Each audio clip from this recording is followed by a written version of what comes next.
I'm so glad that all of you are here on this sad day.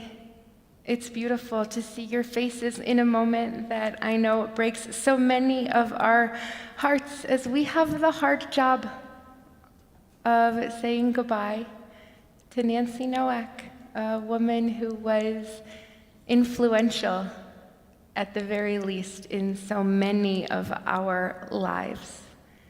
My name is Rabbi Emily Hyatt. For those of you that I don't know, this is Steve Brodsky, our cantorial soloist and music director. We have a couple more clergy who are going to participate, but I know that on behalf of so many of the clergy, not just in Denver, but really all over, Nancy has made an impact on us in her love of Jewish tradition and participation in so much of what we do. And so on behalf of all of them, we thank you for being here as we say goodbye. Just very quickly before we really begin, you heard before Jim Cohen asked please to turn off your cell phones, make sure they don't ring. If you need the restroom, they're straight out the doors in the back and to the right. Should we need to leave this sanctuary in an emergency for any reason, we just go straight out under the exit signs in the back. And now we begin. And really, we do three things during a Jewish funeral. The first thing that we do is prepare ourselves through psalms and songs and poems to do this hard work of saying goodbye. The second thing that we do is tell the story of Nancy's life. What does she have to teach us? We don't have enough time for all of the lessons, but at least some of them. And then we have the responsibility and honor of saying goodbye to her physical presence in this world. And so to begin, I am going to ask Rabbi Rick Rines to come up and join Steve for Psalm 121.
right now, Temple Sinai will be doing midst of a healing service.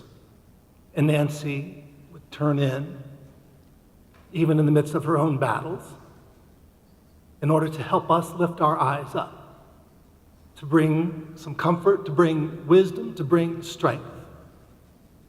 Just about every rabbi in this community would welcome Nancy Cohen Nowak's presence because she was determined to lift up our hearts, lift up our eyes. And in the midst of our loss and our sadness, that too is for us, Essa Enai. Let us lift up, each of us, to say, I will lift up my eyes, just as Nancy did, never complaining, always inspiring. The words that Steve just sang. I lift my eyes to the mountains. What is the source of my help? My help comes from Adonai, maker of heaven and earth. God will not let your foot give way. Your protector will not slumber. See, the protector of Israel neither slumbers nor sleeps. God is your guardian. God is your protection at your right hand. The sun will not strike you by day, nor the moon by night. God will guard you from all harm. Nancy, God will guard your soul. You're going and you're coming, now and forever. Amen.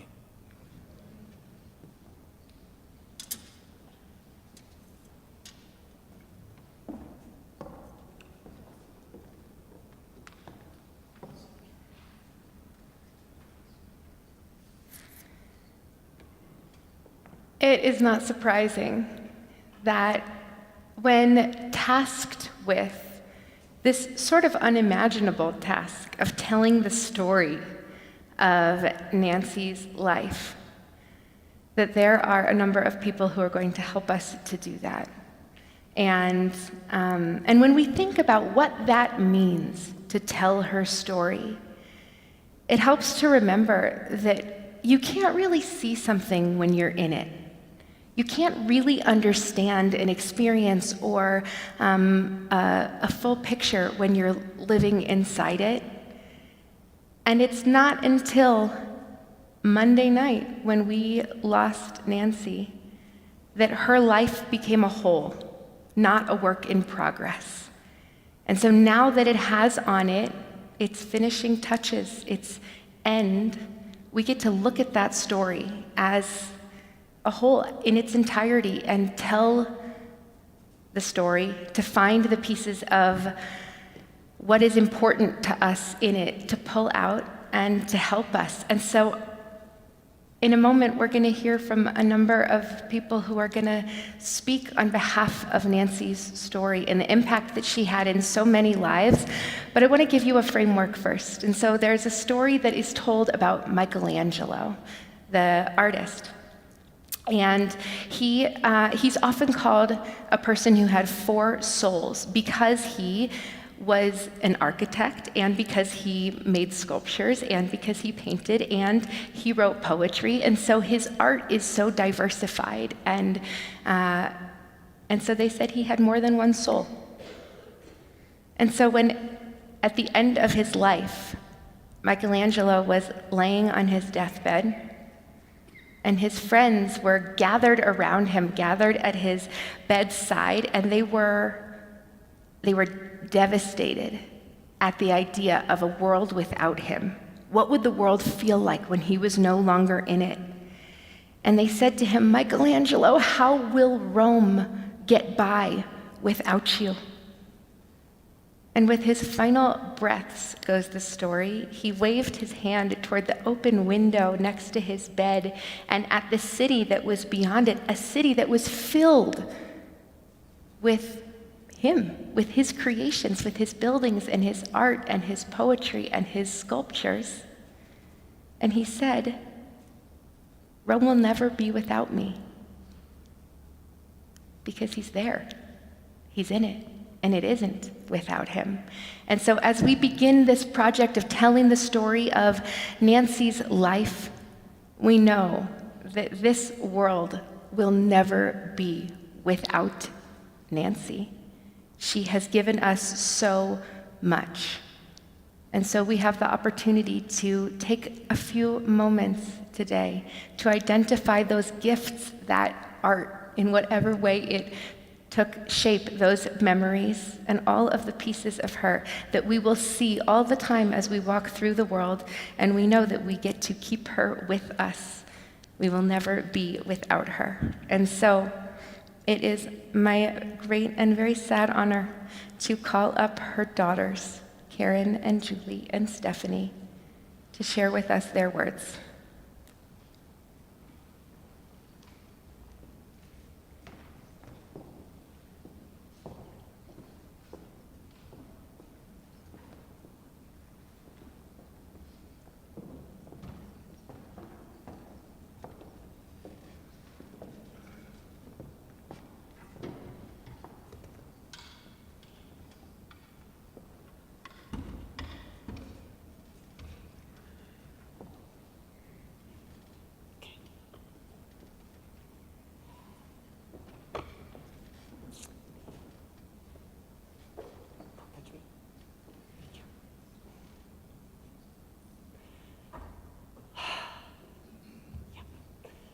The breath, breathing. Something we don't often think about, but Mom, she thought about it all the time. Whenever Mom and I would be sharing my busy schedule, or telling her what I was doing or managing my day or hers, or working through something really difficult, she would say, just breathe, keep on breathing. Sometimes I was really fine, and I was just sharing everything.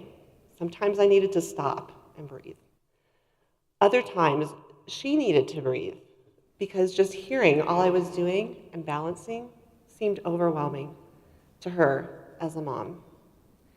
Seems ironic, since getting enough air has always been a struggle for Mom, with her asthma and now lung cancer taking her physically from us.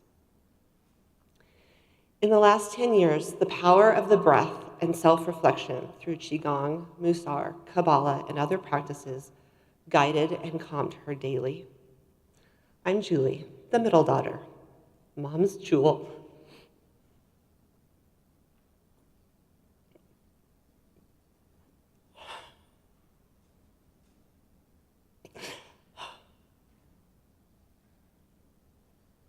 And she named me at birth because I look like a jewel. It's a nickname now that I'll always have. My mom was my person, my rock, my supporter, my guide, my cheerleader, my confidant. I got her, and she got me. I needed her, and she needed me. She was the person I turned to before anyone else, even sometimes in marriage. Sorry, Michael. She guided me through the tough times, celebrated my accomplishments, and when I was about to give up, coached me along before I threw in the towel. If it was not for Mom, I can't see this. If it was not for Mom, I may not have ended up marrying Michael. I can tell you that story later. Her advice was ever flowing, and even at the time, I didn't ask for it or want it. I somehow found myself thinking back to all of her words. On Sunday in the hospital, we, kids and grandkids, started making a list of momisms. She delighted in all we could come up with, and knowing her legacy would live on in each of us. She even helped us a little. I'm sure you can picture it. You can do anything you set your mind to, and be anything you desire. Being sensitive is a gift. Embrace it. That's another joke. Everything will be better in the morning. Just go to sleep. Things will work out the way they're supposed to. Have faith and patience, as there is a plan. Listen to your gut, and you'll know what's right.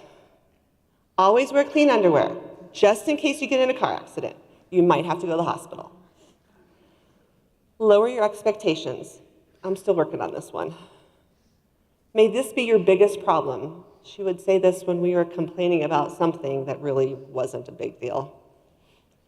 Don't take anything personally. Being kind is more important than being smart. Accept people for who they are. And of course, you can't have a baby till you're married. She now knows, we all know that's not true, but we did hear it over and over as kids. Mom was a stickler for grammar, so much that we bought her a t-shirt that says Grammar Police. There were so many conversations about what words to use, like lay or lie, take or bring, me or I, and why they are correct. And even on Monday, lay and lie became a joke. I know I'll still mess it up, but Mom will continue to guide and teach me. Her intellect, depth of conversations kept us all thinking and wondering.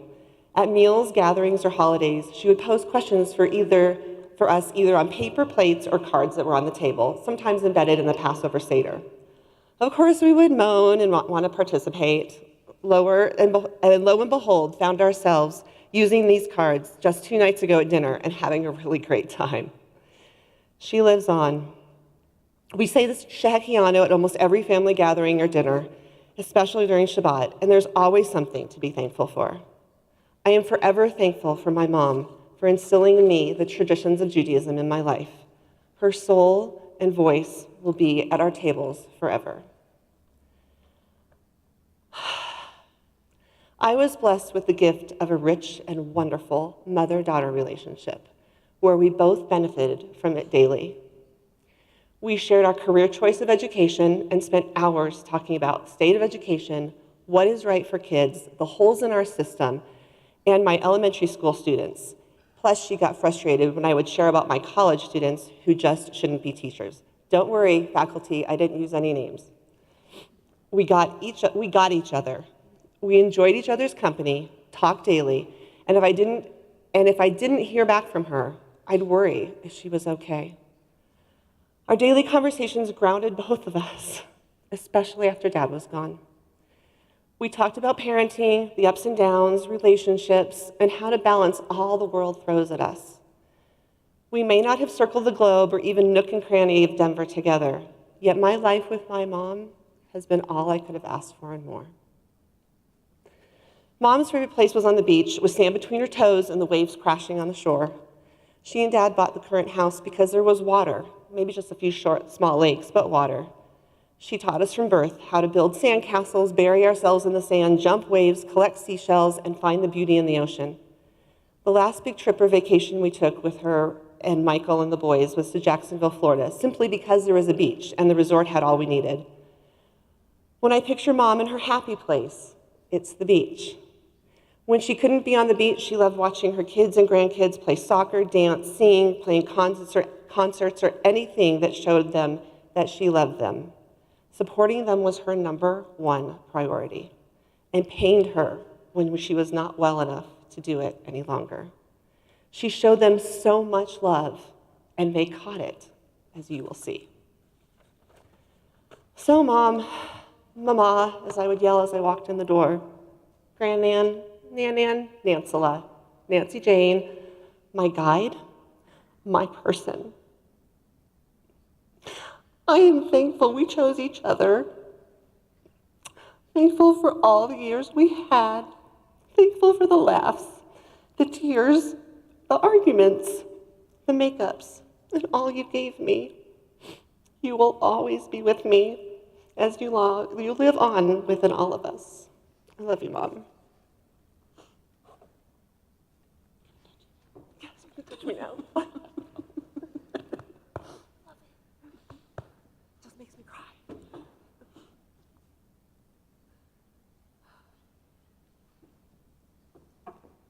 Eeny, meeny, miny, mo.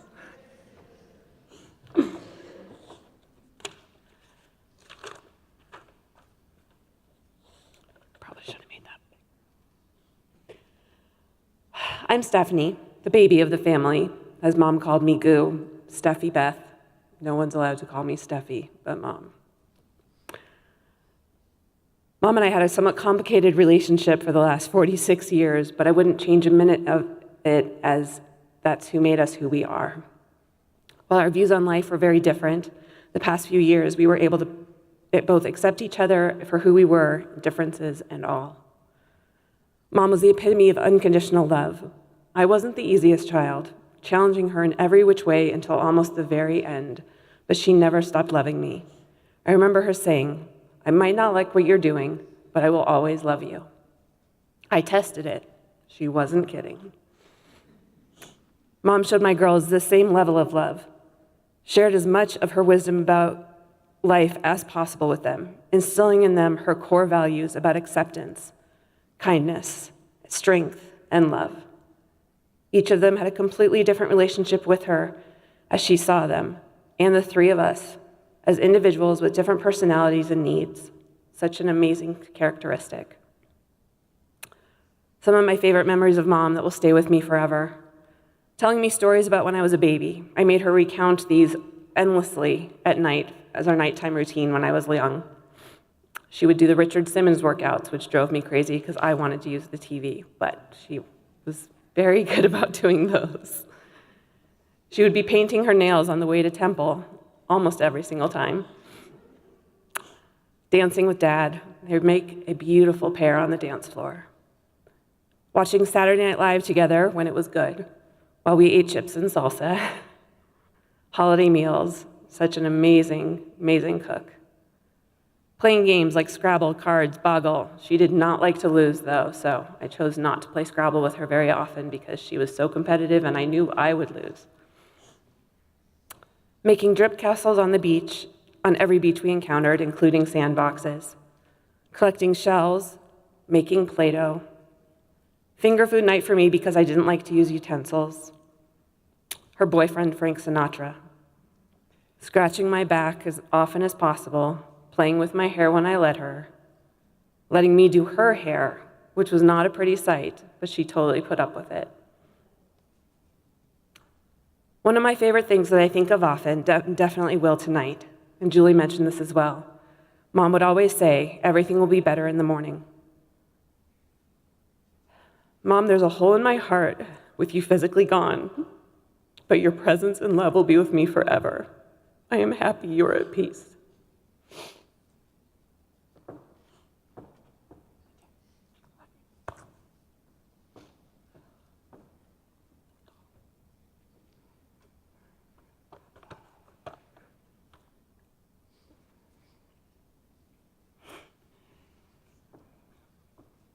Hi, I'm Karen, or as Mom would say, K-Jo, KJ, or Karen Jo.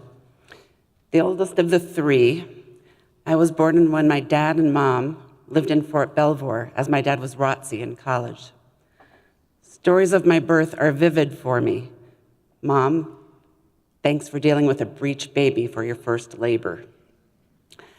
I'm grateful that it wasn't so bad, or that your memory was faulty, so that you did not stop having children, as I can't imagine life without Julie and Stephanie. Unlike my sisters, I do not live in Colorado, but live in Chicago. While not physically in Colorado these past 32 years, Mom instilled in all of us the importance of being in communication, no matter the distance separating people. Not only did that mean frequent phone calls to have dinner with her and my dad when the kids were younger, but also in recent years, regular Google Duo or Zoom calls for seeing as well as hearing each other.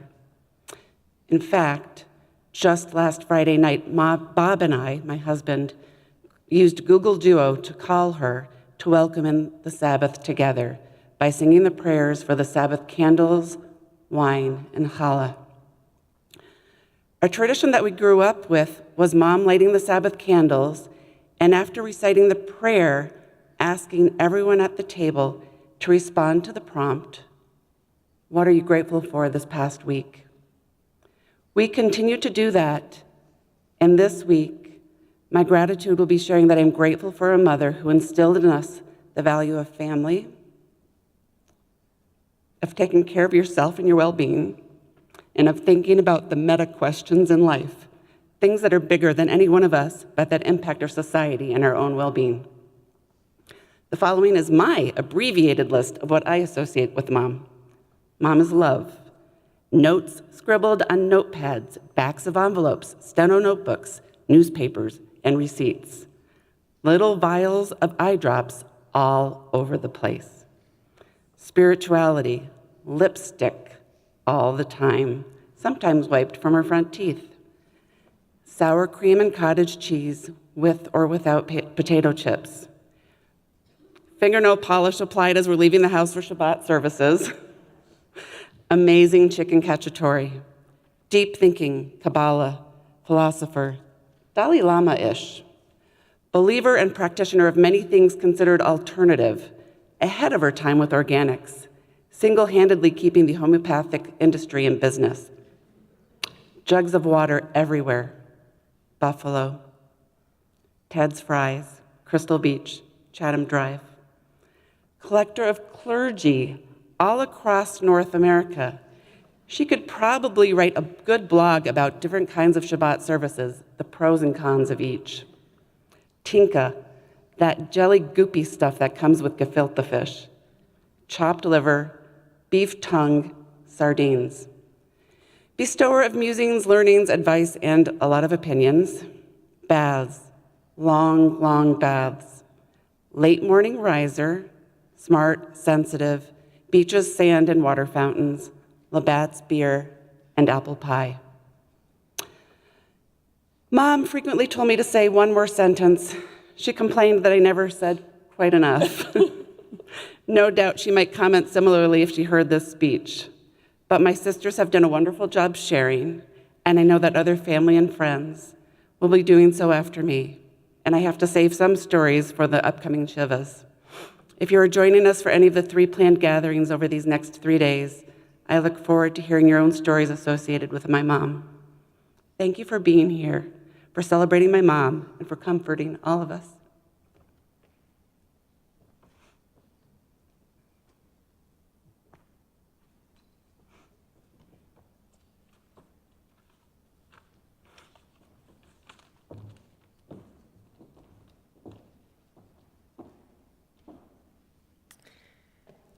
I have the honor now of calling up all 6 of Nancy's grandchildren to share brief words.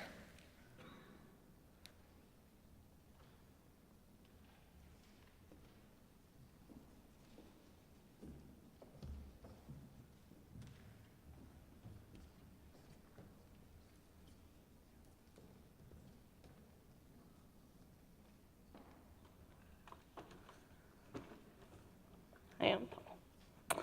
Okay. Grandnan, as your favorite, oldest grandchild, a title I will proudly claim despite the implied lack of competition, I am blessed to have spent 25 years learning from, and equally as important, with you. Despite the first 10 years spent as one of 2 grandchildren, and thus the center of attention. As more cousins came along, your love was not divided, but instead multiplied. For a woman whose light, wisdom, and empathy far surpasses anyone I know, how can I briefly put all of it into words? It's not an easy task, but you wouldn't let me get off easy. So for today, I thought it best to share just a few of many ways in which I will honor your legacy. So Grandnan, I will remember you when I set up a Scrabble board, and I'll be sure to have a dictionary, a book, not a cell phone, nearby to catch any possible cheating. I'll remember you when my feet rest at the intersection of ocean and beach, where the water can just reach, but isn't strong enough to wash away the drip castles I build under the sun. When the Buffalo Bills season starts this fall, and I promise I will know the quarterback's name this time. When I scan my bookshelf looking for my next read, remembering each visit to Denver or Chicago that added another to my library, per tradition. When someone in our family inevitably puts on lipstick for a FaceTime call. When I pull on my Cornell sweatshirt, remembering your tears of pride and happiness when hearing we would share an alma mater. And when I graduate from PA school and begin my career in medicine. Your passion for learning inspires me to never stop, and our thoughtful discussions on your unwavering confidence in complementary medicine encourages me to always think outside the box. I know you as Grandnan. Some know you as Nan, Nancy, or Mom. Regardless of how we refer to you, thank you for challenging us to ask the hard questions, to be true to ourselves, and of course, to celebrate life in all its moments. I love you, Oodles. MR.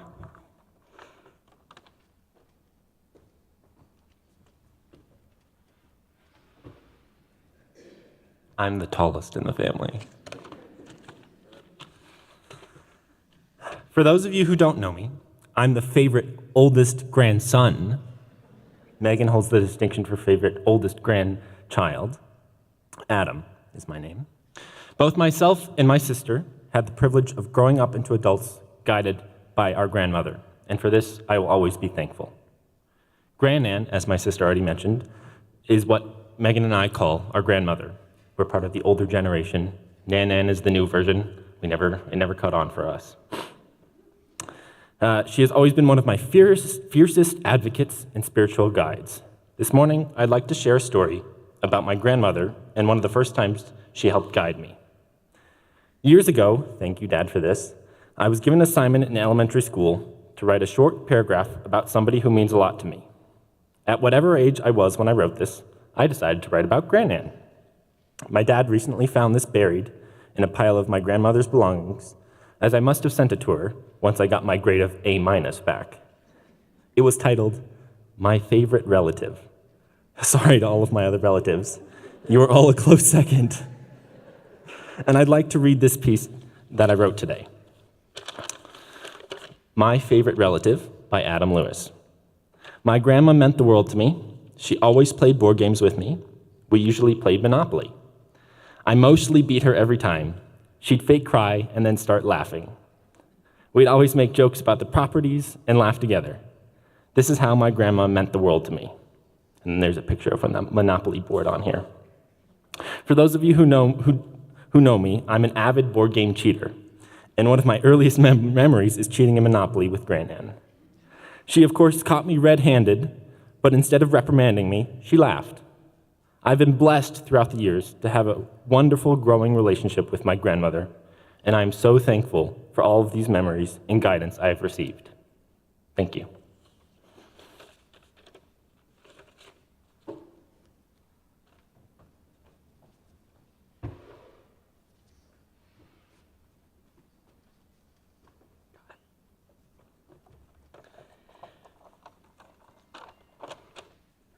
I'm Andrew.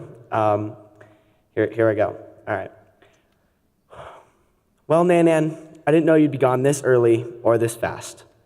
But what I do know is that even though you went earlier than anybody wanted you to, your time on this earth greatly positively impacted everyone in your path, especially me.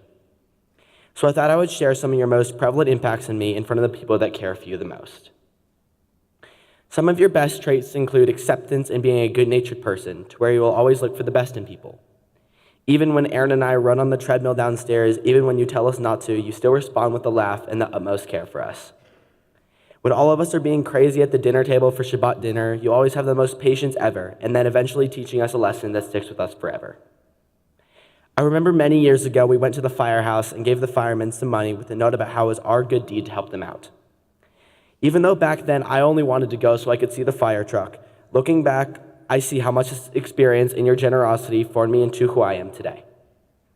Your compassion, wisdom, patience, and many other things will be greatly missed, and I don't know what I would be like today without you guiding me with these core values. You always used to say, "You're never too old to give Nan a hug." This is a sentence that will stay with me for the rest of my life. Although I will never get a never-ending hug from you ever again, every time I give someone a hug, you will be in my heart and in my mind. Even though I will no longer be able to play Rummy Cube on the deck outside, cheer the Bills on together, make fun of your Motorola crappy phone, run to give you a massive hug when I get off the bus from camp, steal your Triscuits from your snack drawer and then end up eating the whole box, receive your amazing birthday cards, or have you in my life anymore, I couldn't ask any more from the time I had with you. You said to me 2 nights ago as I was laying in bed with you for the last time, "Every time someone kisses you on the head, know it's from me and I'm always looking over you." Even though I was sobbing in your arms, I know that even though life was going to be really hard once you were gone, that you were always going to be with me in spirit. I'm really going to miss you.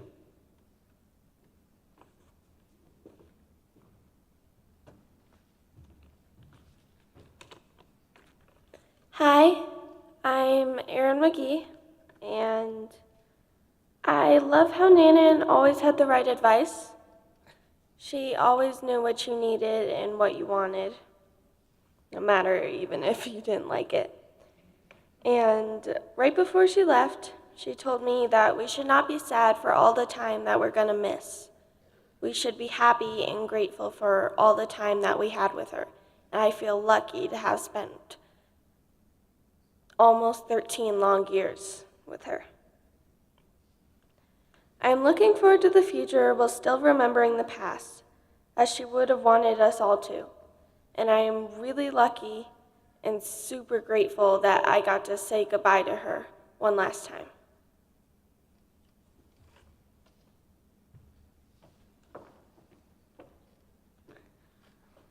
Hi, I'm Morgan. I'm the youngest of the family. And I knew Nancy as Nan. I knew her as Grandma. I knew her as someone who's always optimistic. And that day I visited her in the hospital, I asked her, "Why aren't you scared of dying?" She said that when you're alive, you do the best things you can do so that when you die, you have no regrets. So you can say, "I did well." So live your life in a good, honest life so that you can live with no regrets and be happy and satisfied when you die. If Nancy or Nanan to me was here, she would say, "Crying is good, but don't be sad forever. Live your best knowing she's watching."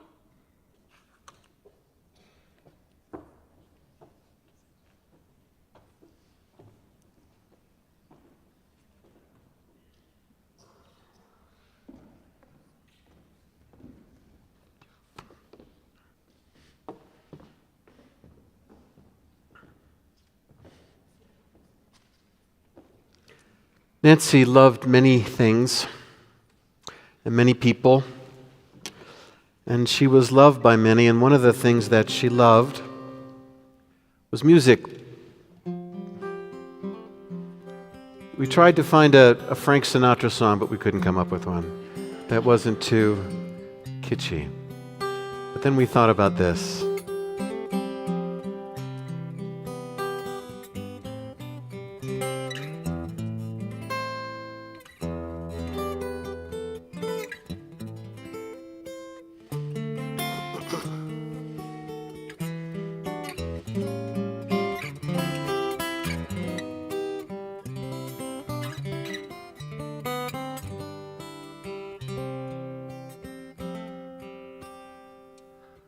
Somewhere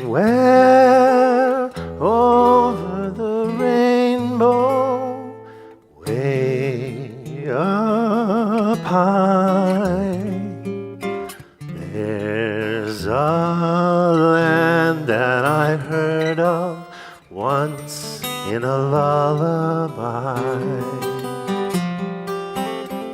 Somewhere over the rainbow, skies are blue,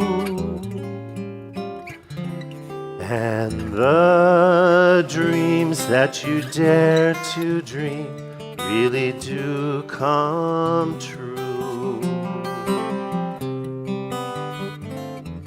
Someday I'll wish upon a star and wake up where the clouds are far behind me, where troubles melt like lemon drops away above the chimney tops. That's where you'll find me. Somewhere over the rainbow, bluebirds fly, birds fly over the rainbow. Why then, oh, why can't I? Why then, oh, why can't I? If happy little bluebirds fly beyond the rainbow, Why, oh, why can't I?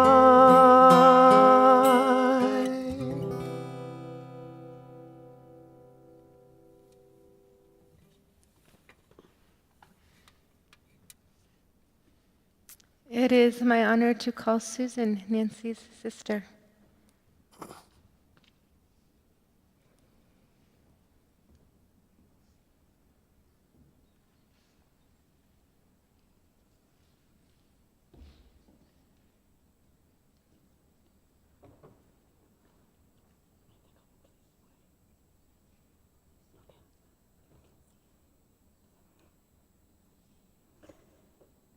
This Tuesday at dinner, Karen, Julie, and Stephanie asked me what my earliest memory was of Nancy. I told them our brother Bruce, as an infant, cried and cried and cried. And it was really very troublesome for my mother. And so when he was crying and in his baby carriage, my sister Nancy would be the first one to run up to his carriage and rock him back and forth. Not me, not my mother, but my darling, loving, caring toddler sister.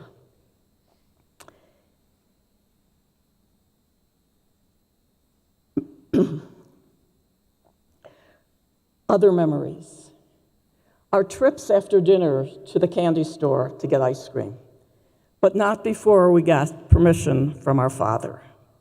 And if we didn't get permission that day, that night, the next night, we were denied the request. Our vacation car trips to Miami, where Nancy insisted that my father agree with Brother Bruce's request that when we went through the small, poor towns on our way to Miami, that he stop the car, roll down the window, so we could hand candy to those little boys and girls. Nancy and Bruce were a team. Crystal Beach, everyone referred to the beach. Crystal Beach in Canada with the sickeningly sweet waffles and all-day suckers and candy corn. My conversations of support to Nancy, especially when Michael was ill, and her beautiful response, opening up her heart to me and Don and Lisa and David after the loss of our dear grandson before his 8th birthday, David Gordon. And recently, how Nancy was there in every way for me after the death of my husband, Don. She gave me love, she gave me strength, and she gave me wisdom. But it is the sage advice about life that Nancy gave me and others, and that her children and grandchildren have spoken about, that I want to relate to today. Nancy has left a legacy of how to live life that transcends any anecdotes. Several weeks ago, Nancy sent an email to her family and friends entitled, "What is the purpose of life?" Nancy, as you've heard, is a very spiritual and thoughtful soul. She wrote, and I quote, "For the last third of my life battling cancer, I have found an overarching purpose for life, to be and do the best we can, of feeling at peace with ourselves, of following the traits included in Musar teachings, loving kindness, gentleness, honesty, grace, humility, unconditional positive regard for others, being non-judgmental, gratitude, acceptance." Nancy then states how important it is that we not control others, but control ourselves. We cannot change others. We can only change ourselves. And how many times have we heard her say that things happen as they are meant to happen? Karen, Julie, and Stephanie. These last few years have been very difficult for Nancy and for your family, your friends, and clergy. But I am confident that by looking within, Nancy found peace. My son Jonathan in Israel notes how appropriate it is that peace is the message of this month of Sivan. This month, the priestly blessing granting peace, which our father, a Kohen, took great pride in chanting, is part of the Torah reading and also chanted on the coming holiday of Shavuot. For rabbinic sages, and I include Nancy as a sage, shalom, peace, has many levels. An inner peace, peace amongst individuals, peace in the family, peace among nations, peace between the people Israel and God. My dear nieces, your mother knew herself. She followed her Musar teachings. She shared her teachings with you and has left you and your families and mine and all of us a precious guide for finding peace and the purpose in our lives. Love.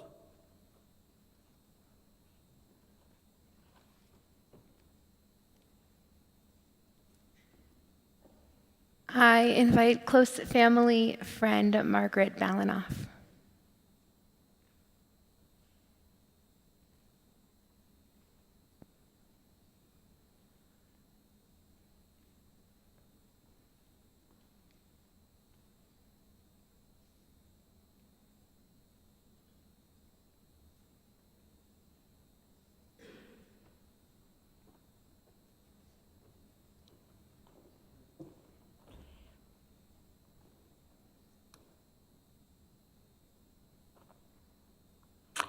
Nancy called me hours before she passed to say goodbye. We had a brief exchange. I sensed that she was at peace and ready to move on. Over the years, Nancy and I shared our adventures inward on our spiritual path. She was all but jubilant that she had learned to rethink, redefine the world from a place of peace rather than from a place of guilt and fear. She forgave people and circumstances and realized there was a better way to think about them. Her children and grandchildren provided her with her greatest joy and love and nourished her deeply. Nancy, thank you for being a steadfast friend. We will have to connect in our minds instead of inform. I sense that your burden has been lifted and you are lighter and brighter than ever before. Soar, my friend, soar.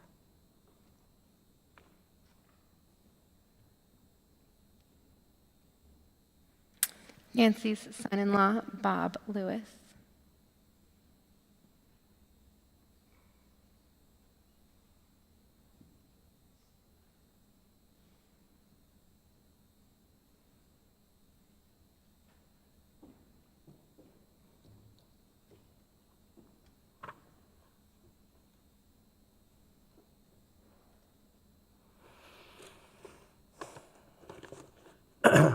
On Monday, while the family was gathered together with Nancy, Rabbi told a story of grandchildren singing with their ailing grandparent. And when those grandchildren began singing with the grandparent knew that they could stop. Thank you to each of the grandchildren, a piece or piece of your grandmother grows in each one of you. Thank you to Karen, Julie, and Stephanie. Sorry. It came out. The piece of your mother thrives in each one of you. Thank you to Susan and Margaret.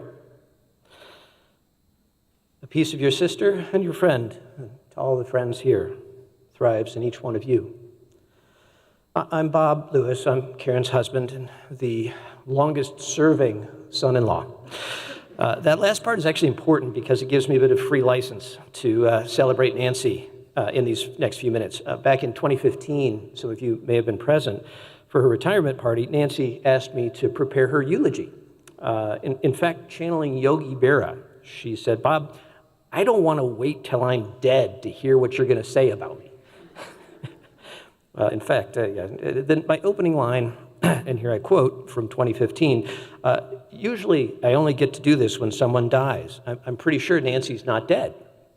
Well, and Nancy would be the first to chuckle and agree. That opening line doesn't work so well anymore. But Nancy asked me on Monday. She said, "Would you repeat the retirement eulogy?" I shared a smirk with her, and I confessed I'd probably add a few things. And Nancy, I know you're listening. Interesting, a celebration of retirement is very similar to the celebration of someone's life after their death. It gives us a prism, a chance to separate the colors of someone's life and reminisce and let another's life inform us and allow us some personal reflection. Now, this prism, it's not going to be a prison, so don't worry about the grandchildren. It's not going to take too long. I think you'll agree, Nancy was one of the most aware persons any of us have ever met. She was introspectively and extrospectively present, always. She was a mother, a grandmother, a wife, a sister, a friend, a teacher, a builder of a successful business, and Jewish. Each of us, however, is woven out of more than just a set of words. We're the sum of our unique combination of life experiences and personal choices, from the mundane to the life-changing, from the secret to the public. In 2015, my analogy was to Nancy's tapestry of being, her warp and her weave. In 2022, my analogy is to God.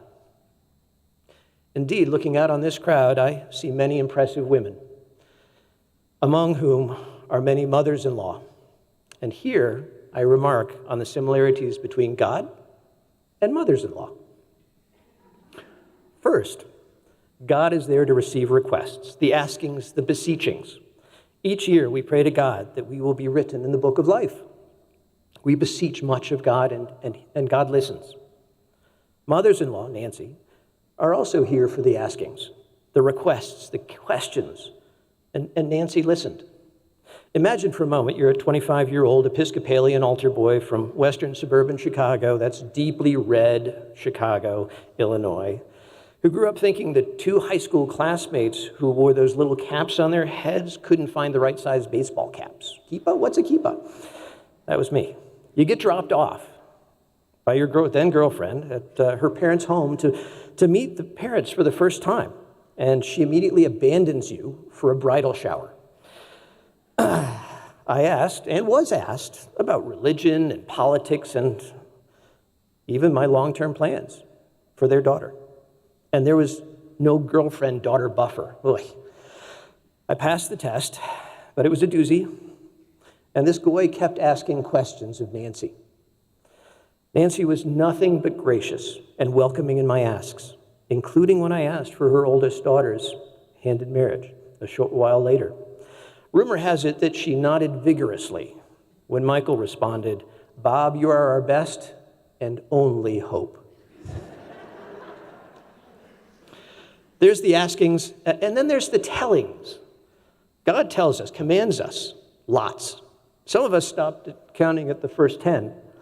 But did you know what? That there's 603 more after that? Mothers-in-law tell us too, and tell us. You are going to raise the kids Jewish, right? You are going to give me a eulogy, right? Ignore either God's tellings or your mother-in-law's tellings, and you're damned. I'm up here, Nancy. I can hear that little approving nod, disapproving nod that she did. But what's a telling? A telling is really a euphemism for a teaching. As was mentioned by Julie and the others, Nancy loved the elemental quietude of the crashing of waves, the soul-calming warmth of sand between her toes, the thought-cleansing whisper of a salt air breeze. Nancy immersed herself. And once in a while, perhaps Nancy went a bit elemental herself.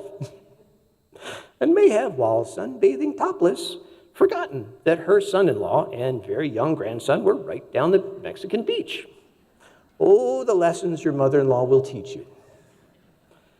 It's more than fine to just sit back and let nature wash all over and through you. Now, I've spoken about the symmetry of asking and listening, and the symmetry of telling and teaching.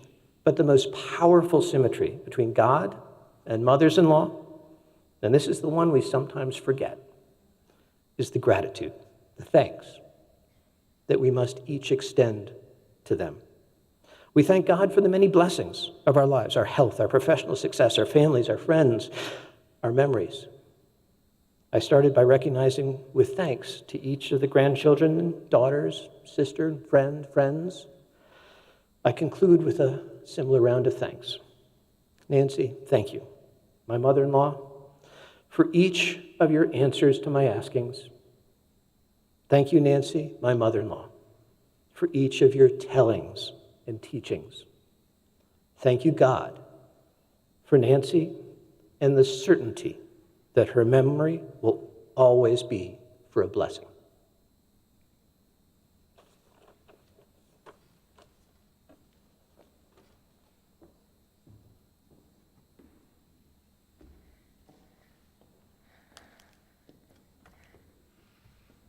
Michelangelo has nothing on Nancy.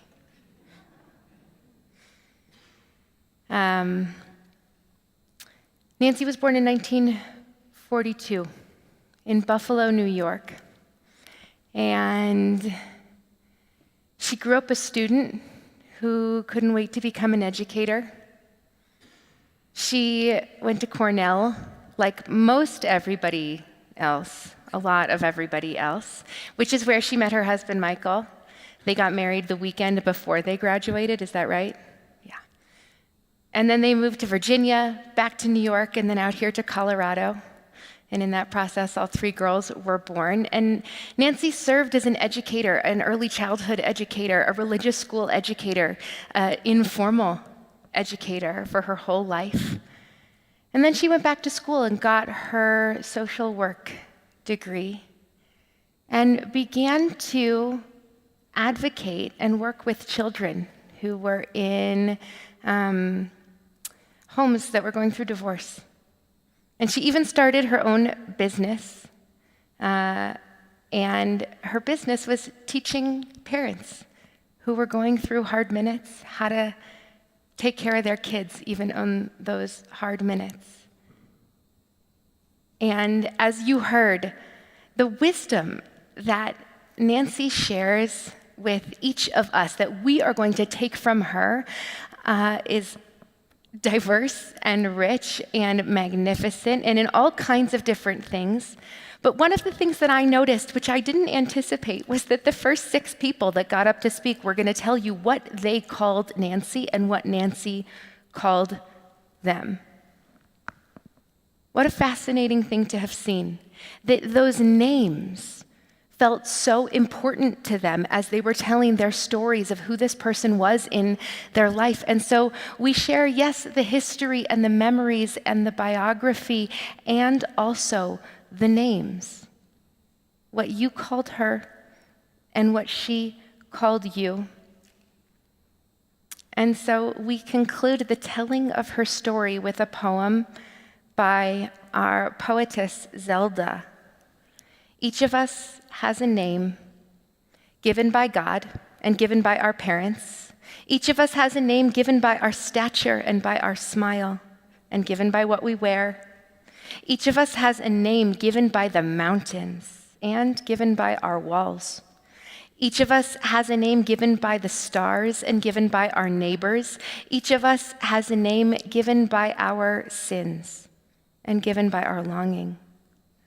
Each of us has a name given by our enemies and given by our love. Each of us has a name given by our celebrations and given by our work. Each of us has a name given by the seasons and given by our blindness. Each of us has a name given by the sea and given by our death. I'm so honored to have been a part of Nancy's life and to have learned from her and to have been able to call her a friend and to use her name as I was a teacher and a learner from her, most certainly. And so it is my great honor to ask Steve and Rabbi Black to lead us in Psalm 23.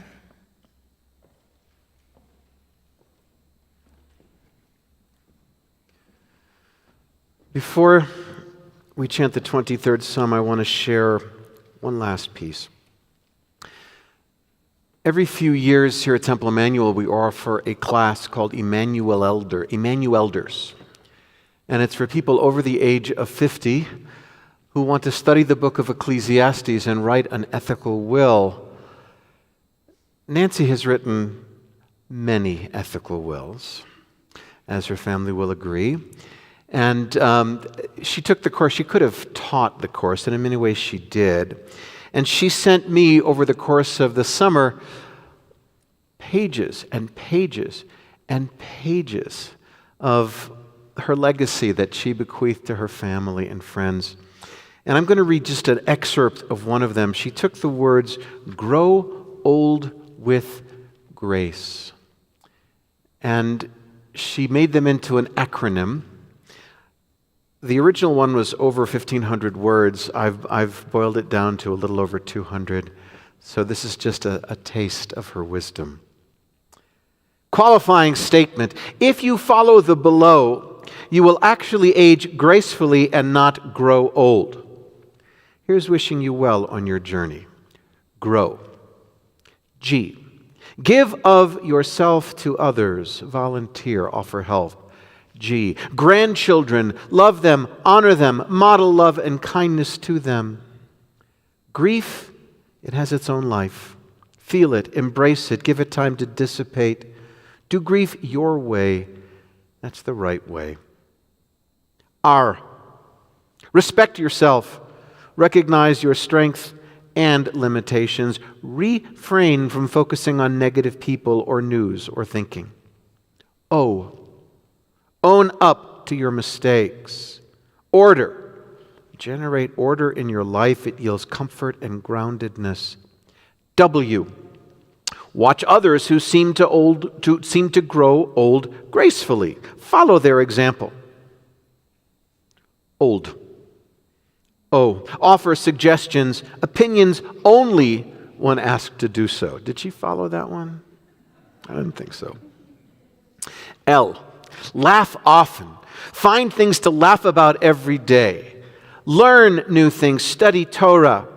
D. Develop new and younger than you friendships.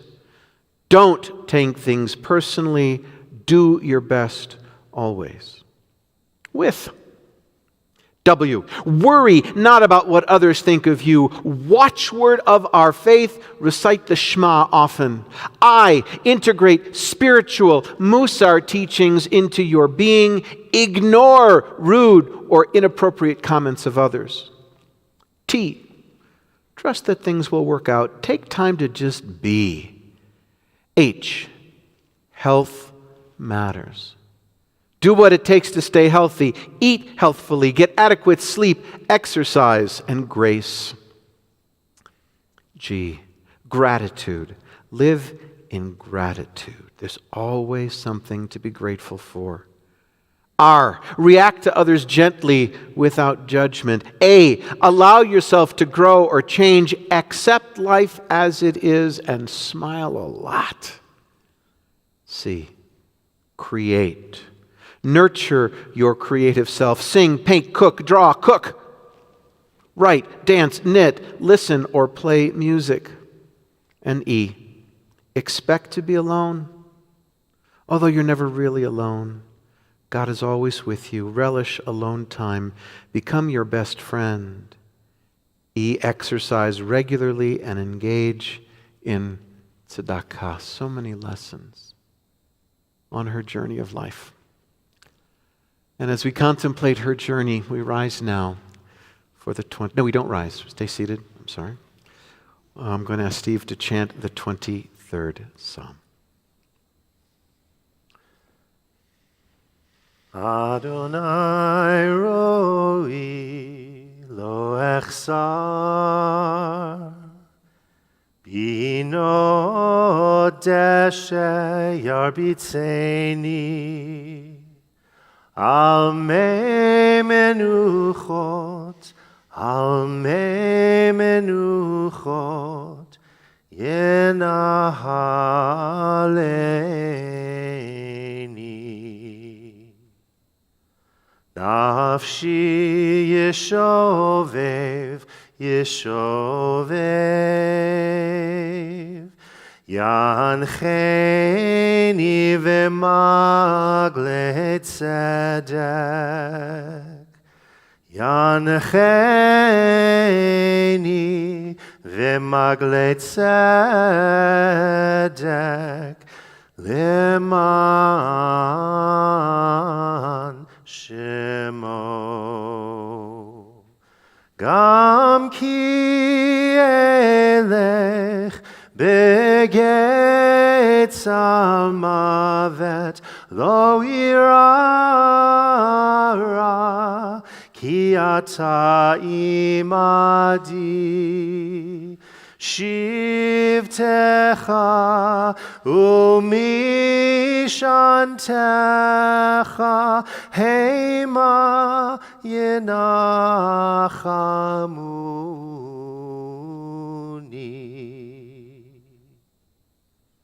Taroch lefanai,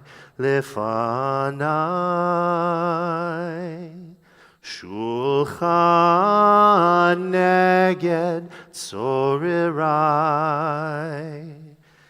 Dishanta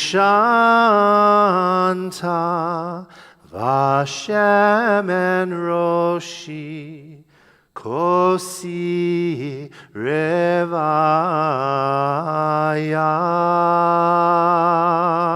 Ach tov v'chesed yirdefuni kol yemei chayai, kol yemei chayai.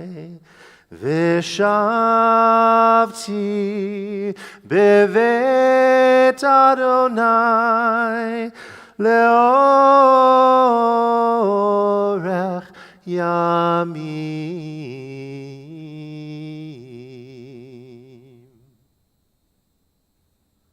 Adonai tzroi lo echsar. Adonai roi lo echsar.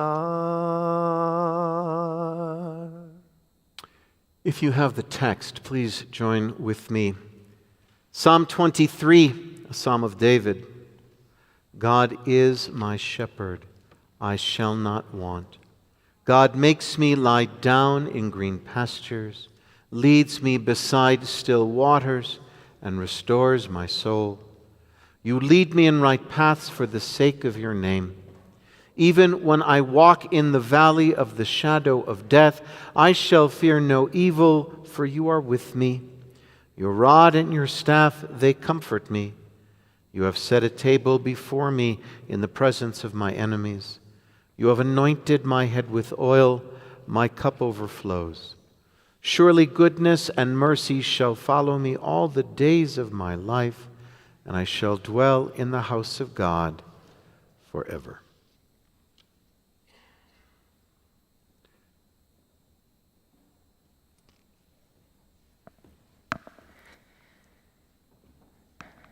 we take, before we conclude, a brief moment of silence.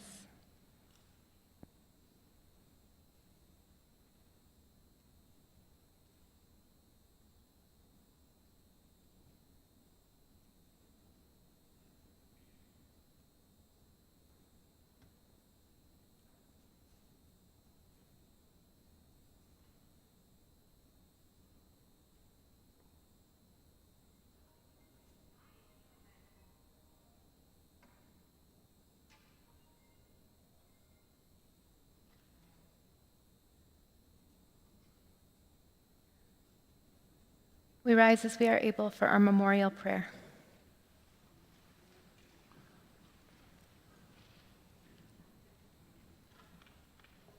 El male rachamim shochen bamromim hametzei menucha nechona tachat kanfei hashchina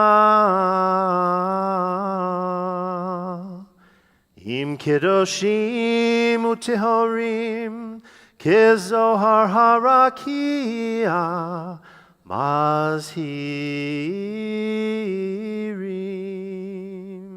et nishmat Shulamit bat Menachem v'Sara shehalcha le'olama.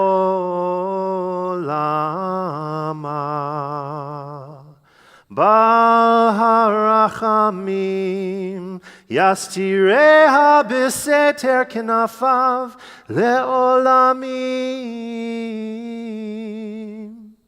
v'yitzror b'tzror hachayim et nishmata. Adonai hu nachalata v'tanuach b'shalom al mishkava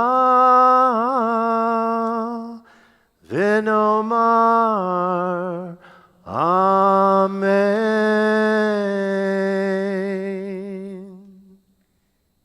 God of abundant mercy, God most high, may the soul of our loved one, Nancy Jane Cohen Nowak, Shulamit bat Menachem v'Sara, who has gone into eternity, find the gift of perfect peace in your embrace, together with the holy and pure, whose light shines like the radiance of heaven.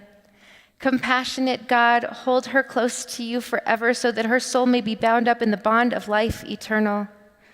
May she find a home with you, and may she rest in peace. And together we say, Amen. Amen. And in a moment, Jim is going to give us instructions for where we're going to go next. Before we depart, I want to let you know about a couple of things that are happening for Shiva. Because today is Thursday, followed by Friday, we don't sit Shiva on Shabbat formally, and then it's followed by the holiday of Shavuot, which starts Saturday night, and we don't formally sit Shiva on holidays either. Today will be our main day of Shiva, 4:30 at Nancy's house with a minyan and prayers at 6:30. But there will be more gatherings tomorrow, Friday, from 3 to 5 at Julie's house, and then Saturday from 2 to 5 at Julie's house, and there will be Shabbat reflections. So they're not formal Shiva minions, but there will be gatherings for people to be together and share memories and comfort each other. The family requests that if you come to Shiva that you wear a mask inside. And I'm going to turn it over to Jim.